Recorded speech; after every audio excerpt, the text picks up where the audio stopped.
I'm Justin Beck. I'm the CEO of PerBlue, and we make location-based role-playing games for mobile phones. We make money by selling virtual goods to players that they can spend all sorts of different things, like leveling up their character, buying different avatar, different customizations, and making themselves more powerful in the game. When we started Peril Kingdom, the idea of putting a game on a cell phone was pretty kind of new and kind of raw. But the fact that we were going to put a full role-playing game into a cell phone was way out there. And the fact that we were going to sell virtual goods and actually make money by selling like virtual coins and make all the money to employ all the people we employ now, there were lots of like, there's no way that's going to work. So when you're an innovator and you hear a lot of different voices explaining why things aren't going to work, the real way you push through it is to think through it. When we originally had the idea for Peril Kingdom, we were going to charge a monthly subscription because this is what other role-playing games did. But what we realized is if we put a paywall or make all of our players pay, it was concerning to us because now, some players will not pay and they'll just leave. So by introducing a currency, we were able to take a less risky approach actually, because we made it possible for people to pay as much as they wanted, but also pay nothing at all.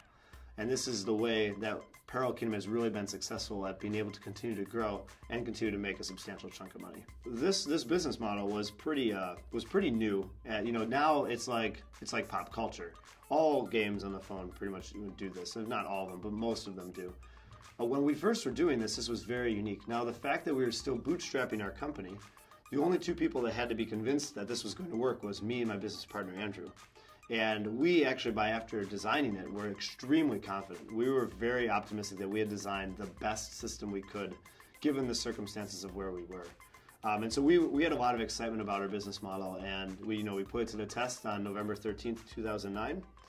And we woke up the next morning, and it worked. Don't let people who tell you that the idea sucks really get you down. Don't let losing a competition demotivate you. Don't let the fact that everyone else is just getting a job make you think that you need to just get a job. Don't let the fact that you're in a secure job already or you're in a secure scenario prevent you from taking that risk. I define innovation as like matching market need with truly technical, awesome solutions. And so, we can engineer it till we're blue in the face, but when we find a market problem or where a group of people are really hurting, that's when true innovation really happens. I really learned kind of about innovation through my, university career in undergrad.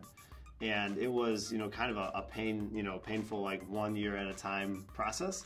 But the real truth was spending time with intelligent, very awesome people working on amazing projects was really the thing that is the fireworks for innovation and really personal development on really figuring out how to make ideas move. So I was my freshman year of college, and I heard about this shoots competition. And I talked to my roommate Chris, who was a mechanical engineer. I'm like, we should do something for this. And he was like, wow, someone who's as crazy as me. And so we put our heads together and came up with this idea for a dual monitor laptop.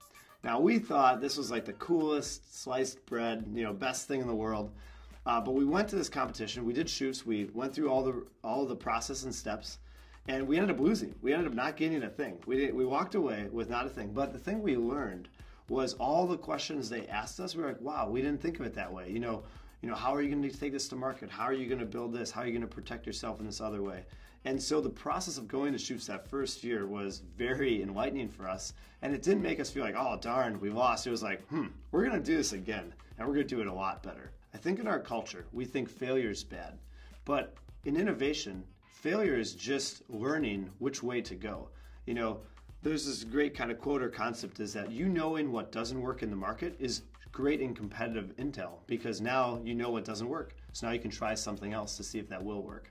So to me, failure is just part of the process. So we're really happy to be part of the entrepreneurship community here by being part of Capital Entrepreneurs, being hooked into UW-Madison, helping with competitions like the Baril and Shoots.